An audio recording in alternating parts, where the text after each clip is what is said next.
munição ogival em carregador tubular. Pode, não pode? É o que é verdade, o que é mito nesse tema. É um tema que gera bastante polêmica, né? Quando a gente vê aí nas discussões, né, na internet, enfim, nos clubes. Você vê que o pessoal diverge, né, no que pode, o que não pode de fato utilizar. E esse vídeo aqui, o objetivo é a gente desmistificar alguns pontos que são trazidos quando se trata desse assunto, beleza? Então, se você também está curioso para saber um pouco mais sobre isso, já fica aqui com a gente, né? Não esquece, se inscreve no canal, né? Compartilha esse vídeo com quem você já teve uma discussão dessa, né? Já debateu sobre isso. E vamos lá. Projeto ogival em carregador tubular. Pode ou não pode? Vamos lá.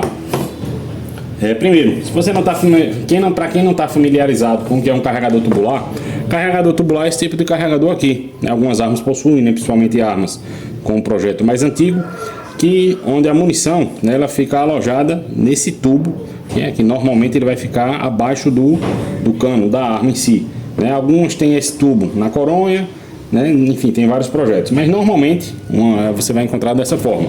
Essa aqui é uma Ross Gallery, né, das mais antigas. Mas armas mais comuns aqui no Brasil, né, com esse tipo de carregador, a gente tem a Puma, por exemplo, tem os rifles Winchester de alavanca, né, a grande maioria deles é com carregador tubular. Enfim, tem uma série de armas, né, as 12 Pump e semiautomáticas de modo geral também possuem esse tipo de carregador. Vamos lá, e qual é a polêmica nesse assunto? Que se fala, né, que não é aconselhável, né, não é recomendável utilizar munição ogival nesse carregador. Por quê? Vamos entender a dinâmica. A munição, ela vai ficar alojada no carregador mais ou menos dessa forma aqui, ou seja, uma tocando ali o fundo da outra. E o que a teoria diz, né? O que essa teoria diz? Que o projeto ogival, por ele ter uma área menor de contato aqui na ponta, né, ela pode vou botar aqui para vocês verem, ali dentro do carregador, com o movimento, enfim, com o recuo de arma, com a pancada, empolgar, né, machucar essa espoleta e provocar um disparo. Tem um fundo de verdade nisso, né? É algo que eu já adianto que realmente pode acontecer dependendo das circunstâncias. Não é comum, mas pode acontecer. Mas também não é algo... Eita, colocou uma munição ogival no carregador tubular, vai disparar. Também não é assim. Mas vamos lá, vamos para alguns pontos. Primeiro, carregador tubular, essas armas de carregador tubular, né, as primeiras que a gente tem são, né, pelo menos as mais populares, são os rifles tipo Winchester, né, os rifles de alavanca, que vem ali do final do século XIX, que eram armas que normalmente utilizavam os calibres 44-40, né, que é esse aqui, ou 45 Long Colt, né, que é semelhante a esse aqui, né, um projétil um pouco maior. E que uma característica que a gente via nesses projéteis é que realmente eles eram de ponta plana. Isso pode ser indicativo tanto da questão da balística terminal, que em tese um projétil com ponta plana tem um desempenho melhor, né, quando se fala em balística terminal, como também indicar que os projéteis ogivais não eram tão aceitos para as carabinas de alavanca. Não sei se porque ocorreram acidentes com esse tipo de projétil e resolveram mudar, ou simplesmente ficaram com receio, enfim, e mudaram, ou não, né? ou se não tem nada a ver com isso a escolha desse tipo de projeto. Mas enfim, pode ser um indicativo, né? Normalmente essas armas, né, que a gente vê, esses calibres dessa época, 44-40, 45 Long Colt, normalmente eles possuem o projétil com a ponta plana, né? Então, se você souber a resposta, né, se você souber algo nesse sentido, já coloca aí. Depois começaram a surgir projéteis, os cartuchos de alta velocidade, né, os projéteis de alta velocidade. 3006 foi um deles, né, era um calibre comum, muito popular ali na virada do século. Enfim, diversos outros calibres. E a gente observa que, né, quando as armas já vinham para esses calibres de maior velocidade, essas armas de alavanca, né, alguns modelos da Winchester, elas já abandonaram o carregador tubular e foram para o carregador onde as munições ficavam montadas uma em cima da outra. Mais uma vez, não tenho como afirmar aqui que a mudança foi por conta disso, né, por conta de incidentes que ocorreram ou algo do tipo, né, mas que é um fato, né, a gente vê alguns Winchester, né, de grandes calibres, né, que normalmente utilizavam projéteis jaquetados e com a ponta mais afiada, eles abandonaram o carregador tubular e partiram para o carregador onde as munições ficavam sobrepostas uma por cima das outras, né? Isso aí é um indicativo. Vamos agora para a prática, né? O que é que a gente já vivenciou, o que é que a gente já observa. Primeiro, a arma de carregador tubular, que no Brasil uma das mais comuns é a Puma. E sem sombra de dúvida, né, tirando hoje que se utiliza muita recarga, a munição mais comum que se utilizava na Puma sempre foi a ogival. E não se tem notícias de tantos relatos ou acidentes com essa munição. Um dos pontos aqui a gente tem que enxergar primeiro, a dureza do material. O chumbo é um material macio, é um material mais mole.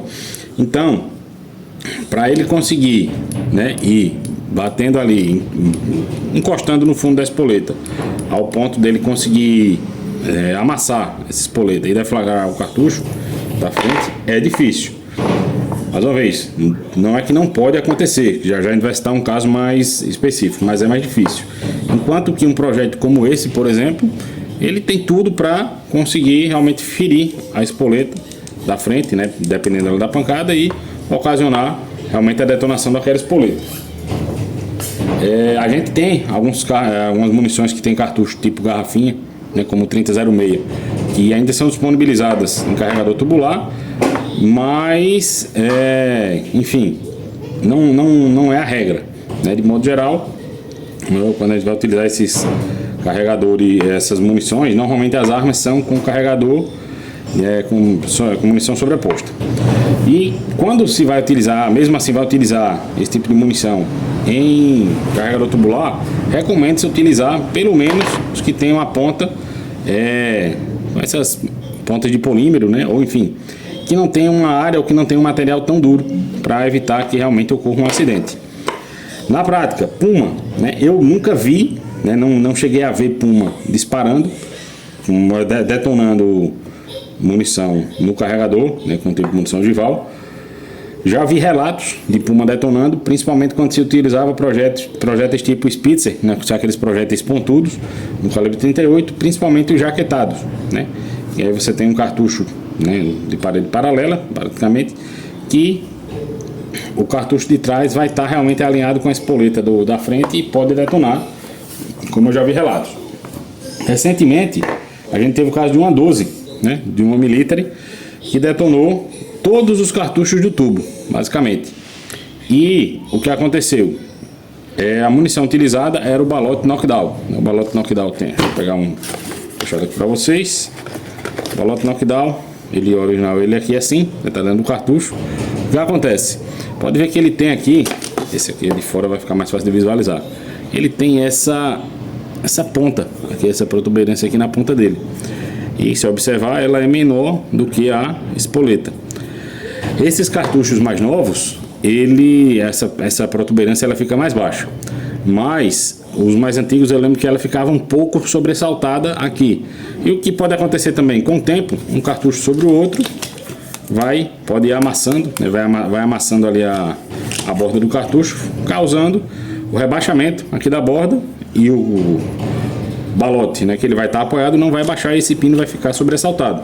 Então esse vídeo, acho que muitos de vocês já devem ter visto, que na internet já tem acho que uns 2 ou 3 anos que ele circulou, e realmente ali você vê que detonou a primeira, acho que na hora que o rapaz foi tirar a munição, e todas as demais foram detonando em cadeia, né? Então é algo que realmente pode acontecer, não é tão comum, mas pode acontecer, inclusive tem relatos nesse sentido. Então vamos lá. Então qual a conclusão sobre isso? O que é que eu acho, com base no que a gente já vivenciou? Utilizar projéteis como esse aqui, esse ogival, não vai ter tanto problema, até porque ele não é tão pontudo, né? É um chumbo mais mole, pode ver que esse chumbo ele já está até um pouco amassado aqui. Então assim, é um material mais mole, né? Eu utilizaria sem grandes problemas. Porventura, né, você faz recarga, né? Se faz recarga para Puma, eu não recomendaria utilizar os projéteis tipo Spitzer, que são aqueles projéteis pontudos. Eu não vou ter nenhum aqui, mas ele é basicamente desse jeito aqui. Ele tem um projétil bem mais bicudo do que um ogival padrão, né? Tem alguns projéteis aí disponíveis no mercado, projéteis muito bons inclusive para determinados usos, mas que para uma arma de carregador tubular eu não recomendaria, realmente por uma precaução maior, né? Porque realmente o risco é real. Para carregador tubular, o que eu recomendo? Normalmente ponta plana, né? Aqui tem um 357, essa munição original, ponta soft, né? Com a parte de chumbo aqui plana. Você realmente vai diminuir, vai praticamente eliminar todos os riscos ali de detonação, né? De uma detonação aqui no carregador tubular. Que mais? Espingarda 12, né? Em geral os cartuchos de plástico ele não tem chumbo na ponta, né? Tirando esse aqui, que encontra com mais facilidade o knockdown, que ele tem realmente essa protuberância. E tem alguns cartuchos importados que eventualmente eles às vezes vão ter uma esfera de aço montada aqui na ponta do balote, algo do tipo, e dependendo do formato, né, pode ser que ataque. Então, vai comprar munição, né, vai usar em carregador tubular, observa com atenção ali aquelas características da munição, se não tem ali uma chance de dar problema. De modo geral, esses cartuchos com chumbo mais mole você não vai ter problema, mas sempre tem esse cuidado, porque cuidado quando a gente fala de arma de fogo nunca é demais, beleza? Aqui foi o MT Mag, um abraço, até mais.